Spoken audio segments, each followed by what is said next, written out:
tayo may pangarap eh. Pero yung mga dati mahirap na hanggang ngayon mahirap, ang sistema nila, kaya hanggang ngayon mahirap sila, ang hinahanap pa rin nila pera. Parang weird, no? Parang gusto ko makuha yung pangarap ko, kailangan kong pera. Hindi pala ganun ang sistema. Ano ibig sabihin nun? Yung mga mahihirap kasi, yung mga poor mindset na tinatawag, ang mindset nila, gusto nila instant money. Gusto nila makuha yung pangarap, pera ka agad. Kaya karamihan, tignan mo, pagkalaki na ng jackpot sa loto, di ba ang haba ng pila? Nakatawa po ba yun? Bakit? Kasi ganun pala yung mga poor mindset. Gusto nila pera kaagad. Ang hinahanap nila pera kaagad. Ang mga mayayaman pala, kaya yung mayaman, dating mahirap na yumaman, hindi pala pera kaagad ang hinahanap nila. Tignan mo, ang dami na nasira ng buhay ngayon dahil sa tinatawag na scatter. Di ba? Alam mo ba yung scatter? Di ba? Kailan lang? May sumigaw, nagbibenta ng fishball sa bahay, lumabas ako habang nagluluto, nag-i-scatter. Imagine nyo mga kaibigan, bakit? Ganun palang mindset ng mga may hirap. Gusto nila, pera kaagad. Pero ang mga talagang katulad nyo na ibang mag-isip, gusto nyo makuha ang mga pangarap nyo, hindi pala kaagad pera na hanapin nyo. Alam nyo kung hanapin nyo? Tanong nyo kung ano? Ang hanapin nyo, opportunity. Hindi pwedeng pera kaagad. Kasi ang mga tao yumaman, alam nila na bago sila kumuha ng maraming pera, kailangan ang hahanapin nila opportunity. Next, ang good news ko sa inyo, baka AIM Global Group of Companies ang pinakamagandang opportunity. Ulitin ko, next. Kasi yung makuha yung pangarap mo, ang kailangan mo, next, opportunity ang pera. Pero bago ka magkaroon ng pera, ang unang-unang hanapin mo is an opportunity. At ulitin ko, AIM Global, mga kaibigan, best opportunity ngayon dito sa Pilipinas. Sa mga first-timers natin, alam ko, every night naghahanap kayo ng opportunity. O kaya every night nagdadasal kayo, Lord, sana yumaman ako balang araw.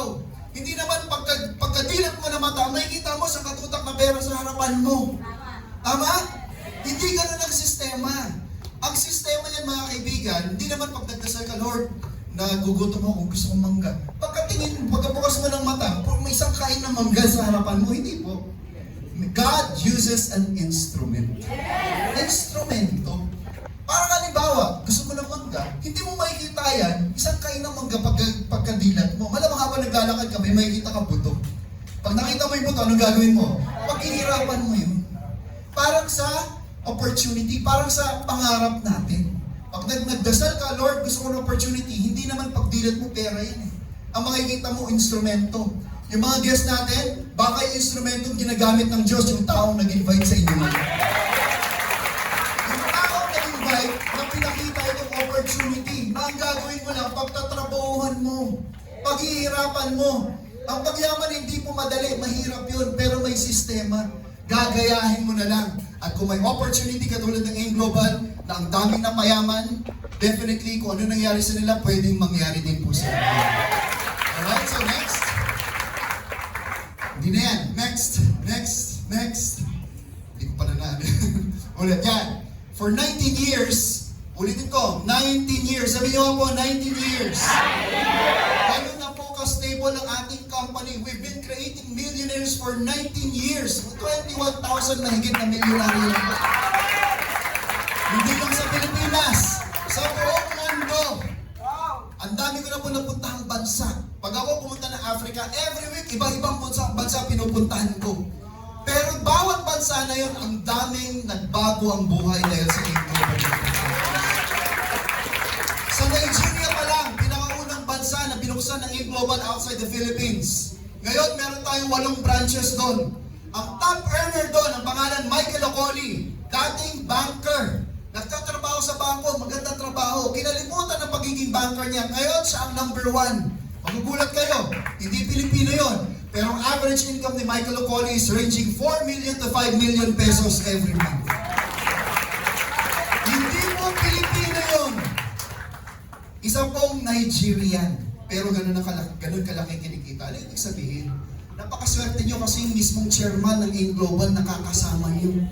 Sila hindi nga nila nakikita pero nagawang magbagong buhay. Ibig sabihin, mas madali nyo makukuha ang mga pangarap nyo kasi kasama nyo na mismo yung mga may-ari na.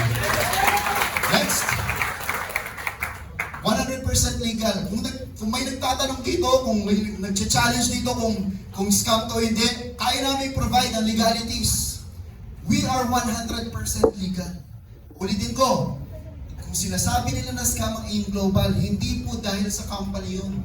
Marami pong ibang distributors nagtitake advantage sa ganda ng kumpanya natin.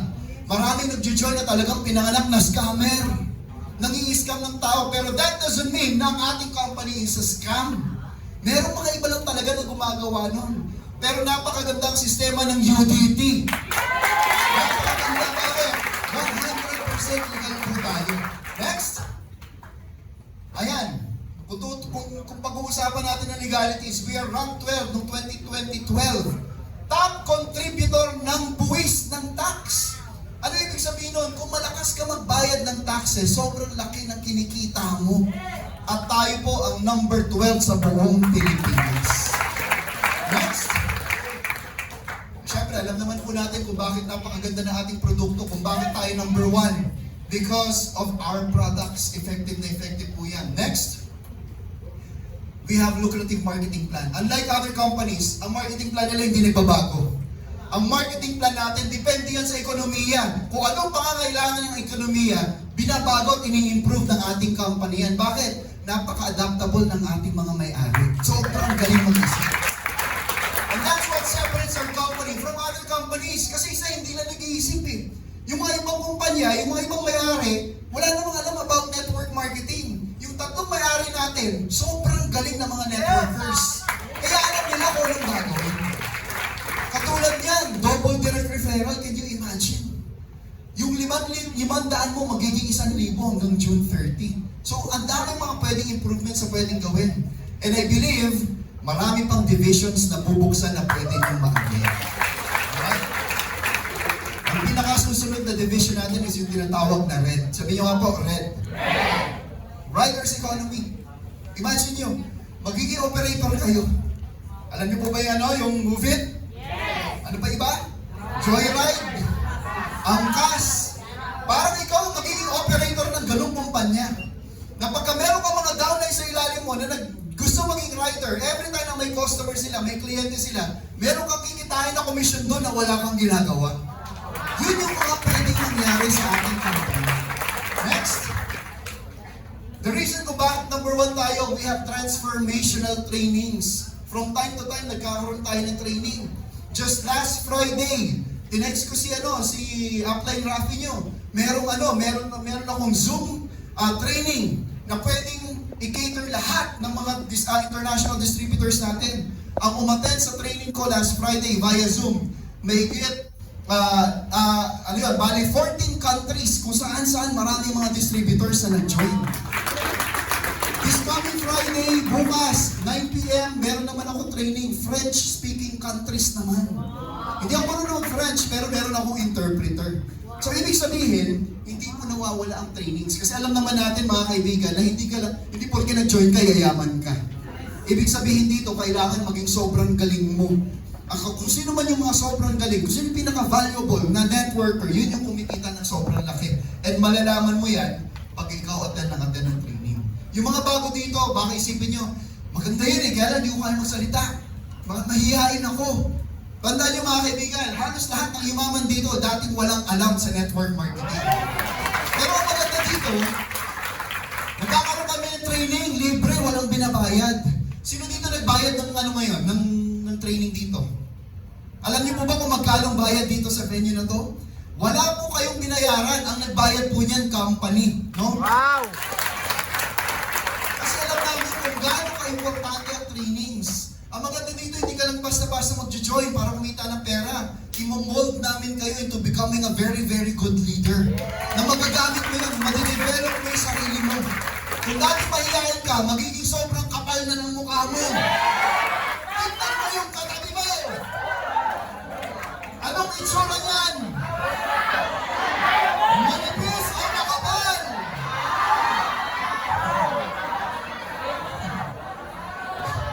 Mga kaibigan, pag sinabi ko makapal ang mukha, in a good way, ha?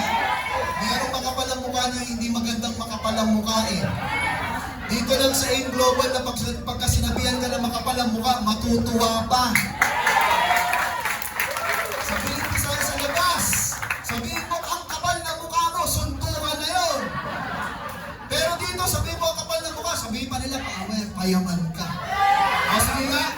Sabi mo sa katabi mo, ang kapal ng mukha mo.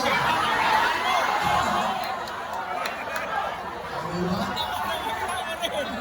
Ang saya niyo pa yan, no? Sinabihan ka na ang kapal ng mukha, no? Pero meron ako nakita. Hindi ko na nababangin ng kasino. Alam ang personal, eh. Sabi yun, ang kapal! Parang totoo. Alright, next! Ito po yung mga examples, mga gets natin ng mga trainings na nangyayari. In fact, nangyayari po simultaneous ang Freedom Day hakot natin ngayon. Meron tayo buong jump pack sa Pasita sa Laguna, jump pack din sa head office, jump pack dito sa Antipolo, jump pack din sa Cebu, meron din sa Davao at meron din sa Bohol. Sabay-sabay yan, punong-puno ang mga events natin. Next. We also have big events, both local and international. Next. Ito lang papakita ko sa inyo kung gaano. I'm speaking to the guests kasi yung mga guests natin ngayon, yun yung bida ngayon dito eh. So, yung mga first-timers natin, ganito po kalaki ang organization na sasalihan ninyo. Hindi ito pipitsugin. Nakita niyo ganito marami, wala po ito kumpara pagka nagkakaroon kami ng anniversary. So, sa July 21, kung ikaw nagdududa ba, pumunta ka sa Field Sports Arena sa July 21, makikita mo ron kung gaano kalaki ang AIM Global Group of Companies. Next, mga pictures lang to na pinapakita ko kung gaano kalaki ang ating company whenever we're having events. Next, ito pa, nangyari sa SM Mall of Asia Arena. Next, ito pa, again, training lang po to, pero napuno ang Wawa Arena. Wow! Hindi po ito big event, hindi po ito anniversary. Kick-off training, pero pinupuno ang Mall of Asia Arena. Next, ito during the 9th anniversary, pinakaunang anniversary natin sa Philippine Arena, wherein it catered 55,000 people. Bago po ito mga kaibigan, tatlong organization lang ang nakapagpapuno ng Philippine Arena. Number 1, syempre, INC. Sila may hari nito. Yes. Pinuno ang Iglesia ni Cristo. Pangalawa, Aldab. Alam niyo po ba yung Aldab? Yung phenomenal na Aldab, yun ang nakapuno. Pangatlo po, AIM Global Group of Companies. Merong bumayo na kalaban. Pinuno ang Philippine Arena, pero punong-puno rin ng artista. Tayo, hindi natin kailangan ng artista dahil distributors pa lang, doon pinunin ng Next. Ito naman mga international events. Baka isipin nyo, hindi malaki ang international natin. This happened in Zambia. Sa Zambia, palaging jump pack yan. Kung nakikita nyo itong, nasa na yun? May nakatayo dito eh. Ako po yun, yung nakatayo dyan. Okay, next. Ito po, nangyari naman sa Nigeria, punong-puno. Dito, offline, karamihan ang gumagawa ng negosyo natin, kaya palaging jump pack yung mga yan. Next. Ito naman sa Uganda. Ako po ito, Sir Arnel Limpin is here. Dito sa Freedom City, umabot po yan ng 8,000 distributors. So pag ikaw nag-international, sanay na sanay ka na. Kaya yung ilong po, immune na po yan. Kasi pag ganyan karami, hindi na gumagana ang aircon dyan. So itong mga to, syempre, ang hirap po ng buhay sa Africa. Yung mga malalaki ang kinikita po, yung mga magagandang posisyon na po doon, yung like mga staff natin, yung mga managers na, mga assistant managers. If you're gonna convert it to peso, ang kinikita nila mga 5,000 pesos. Assistant manager na po yun. Bakit? Napakahirap po ng company na yun. Napakahirap po ng bansa na yun. Pero mga kaibigan, ito, hindi mo masisisi itong mga ito. Bakit? Hindi sila gumagastos sa tubig. Ayaw na nila maglaba. Bakit? Wala na silang pera eh. Pero nagbagong buhay nila because of AIM Global Group of Companies. Yung dating ayaw mangarap, nabuhay ang mga pangarap. Natuto ng maligo, mga kaibigan. Kaya talagang ang ganda-ganda na ng aura ng mga Ugandans dito sa picture na to. Next. Ito naman po, bago mag-pandemic, no, sa Philippine Arena rin, next. Ano pa ba? Bago mag-pandemic, nagkaroon tayo ng incentive trip sa mga international delegates natin. Yung mga yan, pumunta sa Pilipinas, libre po yan, walang bayad. Kasama yan sa incentive nila. So kung makikita ko ng mga to, kinikita ito, pinakamaliit na kinikita nila siguro yung pinakamaliit, siguro 80,000 pesos every month. So pataas po yan. So may mga dumating po tayo na from Ghana during our event. Next, may mga umattend din po from Ivory Coast. Ito, French-speaking country po. Hindi ko makausap to kasi ganoon lang kami dahil French to eh. Di ba? Ano pa ba? Meron din from Nigeria, itong si Michael Okoli, if my memory serves me right, nagdala siya ng 300 na tao niya.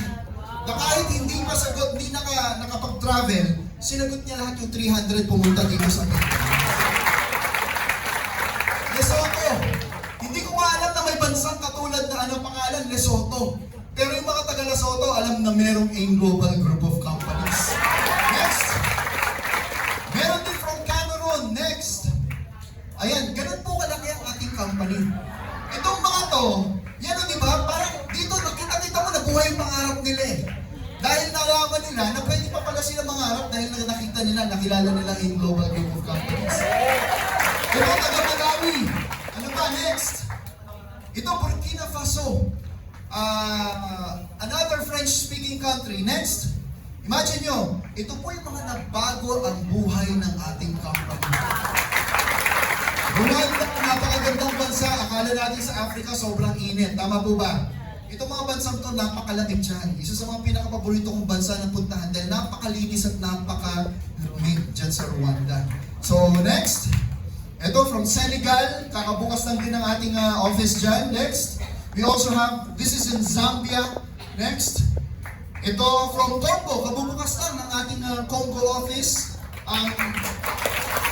So far, nagsisimula pa lang ang Congo pero grabe na ang sales. Bakit? Ang currency dyan, US dollars. So pag nag-ano ka dyan, nag-market ka dyan, mabilis lang ang pera. Bakit? US dollars ang currency dyan sa Congo. Ano ba? Next. This is in Kenya. Yan, sa Kenya. Next. This is in Uganda. Itong kaibigan ko si Solomon, kinasal last week. This person is averaging 350,000 every month. No, sino pa ba? Next. This is Macho, yung pinaka-apply nito. Siguro ito nagkakalahating milyon every month. Si Barnabas, siguro 300,000 every month. Next. Ayan, so, ganito karami. Mga guests natin dito, gusto kong makita niyo to. Hindi po scam to. Ang dami namang malulukong mga tao kung scam talaga to. The reason kung bakit punong-puno ang Philippine Arena is because ang AIM Global 100% legal and legit. Okay, next. Ito pa, mga taga-Kenya, next. Nakakabaliw talaga mga kaibigan, pero all of this mga kaibigan, lahat na nakikita nyo, nangyari yan because of these people right here. Hindi, sorry kasama naman talaga sila sa success. We wish them well, we wish them luck, no? Walang bitterness na nangyayari. Just like Dr. Ed Cabanto, Mr. John Aspirin. By the way, kilala niyo po ba itong taong to? First cousin ko po to, pinsan ko po itong taong to. Sa mga hindi nakakalam, dating naninirahan lang po sa bahay namin to. Ganun po kahirap ang buhay nila, but then he decided to join. Isa po ako sa mga hindi naniwala sa kanya. Kaya yun, international trainer, pero okay pa rin ang buhay ko ngayon. Pero hindi katulad niya na bilyonaryo. So, anong point ko? Bakit ko sinabi ko? Sa mga guests natin, baka pag may nag-invite sa inyo, ang una niyo sasabihin, no, katulad ng ginawa ko, ayoko mangyari sa inyo yung nangyari sa akin. Na hanggang ngayon, pinagsisisihan ko yung araw na humindi ako sa kanya. Bakit? In-imagine ko, kung nag-join ako sa kanya the first time na in-invite niya ako, malamang, isa na rin po ako sa mga nakatayo dito ngayon. Ano ibig sabihin? Ang opportunity minsan lang po dumating sa buhay natin yan. Dapat hindi natin pinalalagpas yan. Ngayon, merong purpose pag nandito kayo. Yung mga first-timers natin, merong purpose. Pwede namang nanonood kayo ng Batang Quiapo ngayon eh. Tama? Pwedeng pinapanood nyo sa tanggol na lumalaban ng mayor. Pwede yung panoorin yun. Pero bakit kayo nandito? Lahat po mga kaibigan, merong purpose. Sabi nyo nga po, purpose. At pinakitaan po kayo ng opportunity. Ulitin ko, opportunity, hindi po pinalalampas yan. Kahit hindi mo alam, okay lang yan. Ang importante, sumali ka. Kasi kahit hindi mo alam, Eventually, pagka naging seryoso ka dito, magiging magaling ka naman dito eh. Ang pinaka-importante mga kaibigan, pag may dumating na opportunity, huwag mo nang pakawalan. Alright, so again, ang goal namin dito, hindi po namin wala pong pilitan dito. Hindi po namin sinabi na pag hindi ka nag-join, hindi ka na makakalabas dito sa kwarto na. Ang amin lang, ipakita yung opportunity, but the decision will be coming from you. Kayo mag-decide kung gusto yung mag-join o hindi. Kung ayaw nyo mag-join, maraming salamat sa oras ninyo. Napaka-importante yung oras ninyo. Pero if you decide to join, sama-sama tayo magtutulungan dito. Kung ako nag-invite sa inyo, alam na, may plano na yan para sa inyo. Alam niya na ang plano para sa inyo. Malamang hindi niyo pa alam ang gagawin, pero yung tao nag-invite sa inyo, alam niya na yung gagawin niya sa inyo. Ang kailangan niyo lang gawin, tanungin yung tao nag-invite sa inyo kasi alam niya, susundin niyo na lang.